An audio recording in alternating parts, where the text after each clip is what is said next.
Hey guys, it's Derek. I'm going to be making some ricotta cheese today. I used to make cheese for work a few years ago. This is one of them I did. The other one was mozzarella, which I'll try to do a video of it, how I do mozzarella cheese in the near future. I've got all the stuff to do it. I just need to play around with it a little bit so I kind of get back in the habit.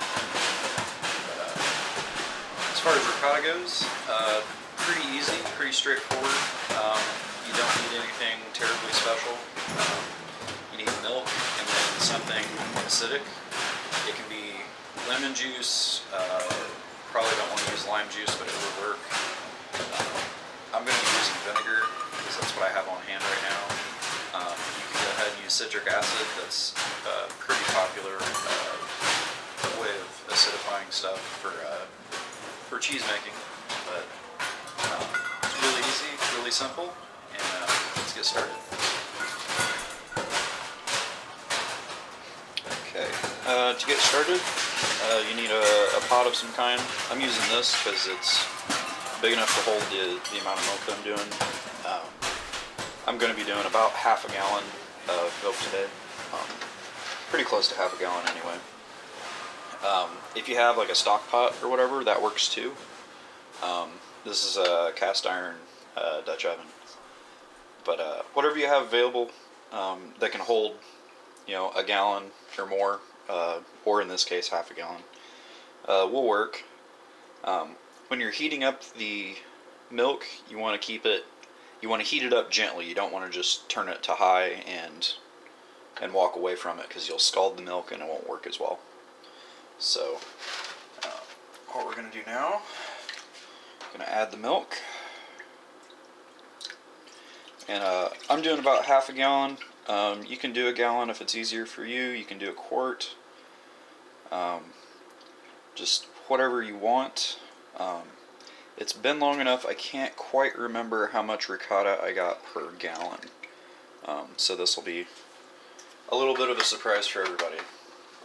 But so what you want to do is turn your burner on to about medium, and then get a thermometer out and try to bring it up to about 180 degrees. That's Fahrenheit. I'm not sure what it is Celsius, but you can find the conversion online, I'm sure.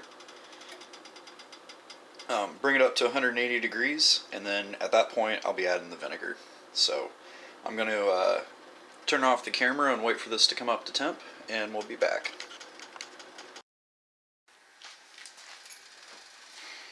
Okay, so we're almost to 180 degrees. One thing I forgot to say when I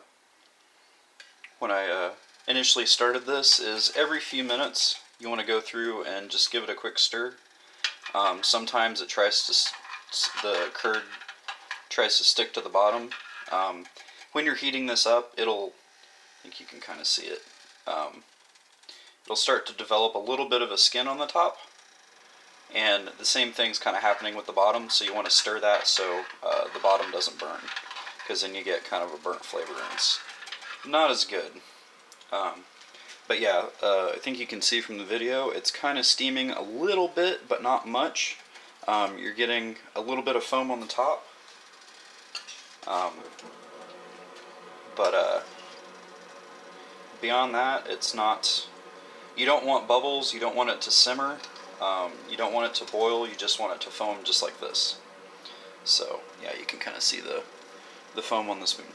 But okay, so I got my thermometer right here. It's a little bit below 180, but it's close enough. Usually with cheese making, if you look at a recipe and it says, a certain temperature, try to get close to that. But you can usually there's usually a few degrees either way that if you miss it, you can get it. You can still do the recipe and it'll turn out okay. If it gets much beyond, like this is 180, if it gets up to say 190, just shut the stove off and let it cool down. Don't add anything to it. You didn't ruin it, as long as you didn't bring it to a boil. Okay, so we're at 80 degrees now. So I have a quarter cup of white vinegar, or distilled vinegar. You can use whatever kind you want. So I added that. I'm going to turn off the heat. You can kind of see there's a little bit of buildup on the thermometer already. So what you want to do is just very gently stir this. It happens fairly quickly. You should be able to see a reaction fairly quick. Yeah, you can see it starting to curdle up a little bit. You might be able to see it separating into the curds and whey in the pot as well. So once it starts to curdle up pretty good, you'll want to take it off the heat, which I'm going to do in here in a second. And continue to stir it for another 2 or 3 minutes.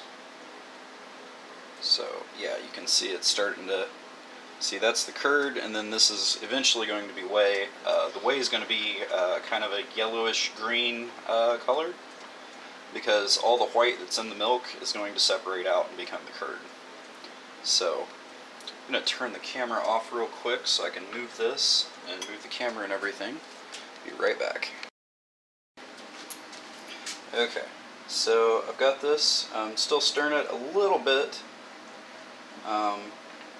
Since it's off the heat, it's not as critical.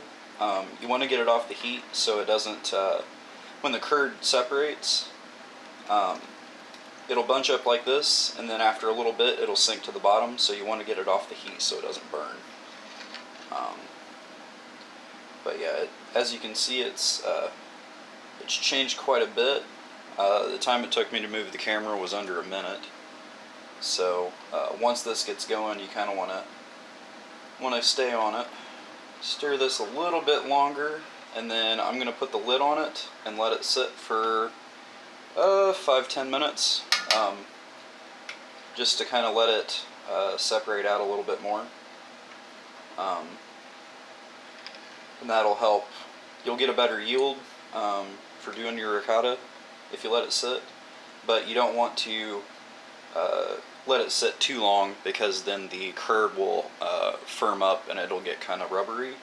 And other types of cheeses isn't a great texture, but with the ricotta, since it's going to be a lot smaller grained, it's not as bad. It's just it changes the texture. So okay, I'm going to throw the lid on this and let it sit for a minute, and I'll be back to strain. Okay, so it's been about 5 minutes or so. I checked it a second ago and it's ready to go.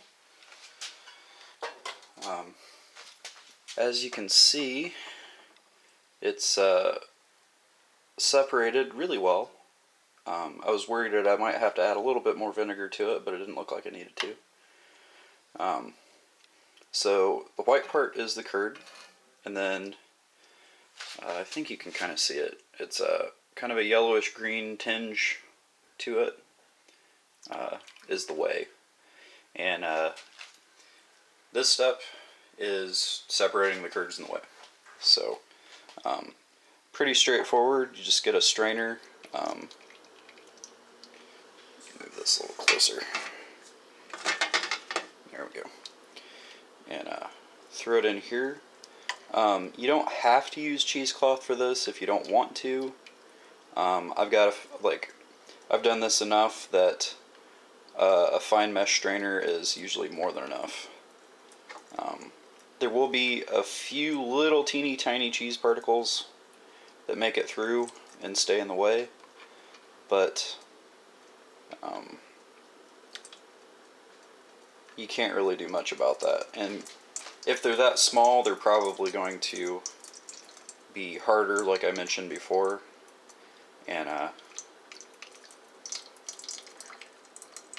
kind of change the texture of the final product. But so I'm gonna get through all this. I don't want to pour it in necessarily, because it will push some of the curd through the strainer, so you'll lose a little bit of cheese if you just pour it in real quick. Plus, getting cheese out of a fine mesh strainer is not the most fun job in the world. So, gonna shut the camera off and get all this in here. Probably gonna let it drain for a while. I'm gonna put a towel over the top of this to keep the curd on top from drying out.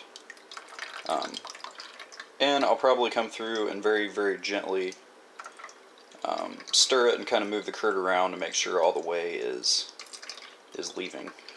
But so far, it looks like a pretty good batch of cheese.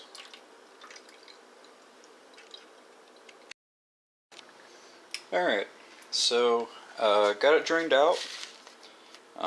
It still has a little bit of moisture to it, but not very much at all, which that's what you want for ricotta.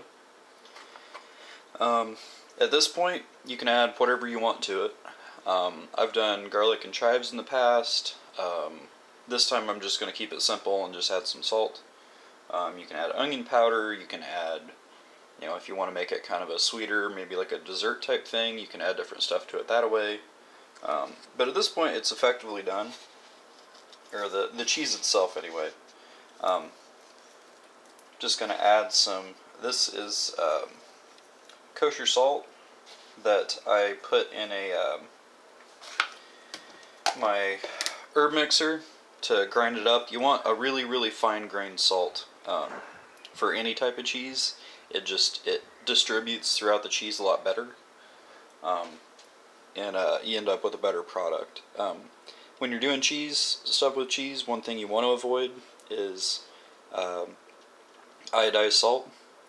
Iodized salt, because of the iodine, will do the texture will change, the color might change in some cases, so you kind of want to be aware of that.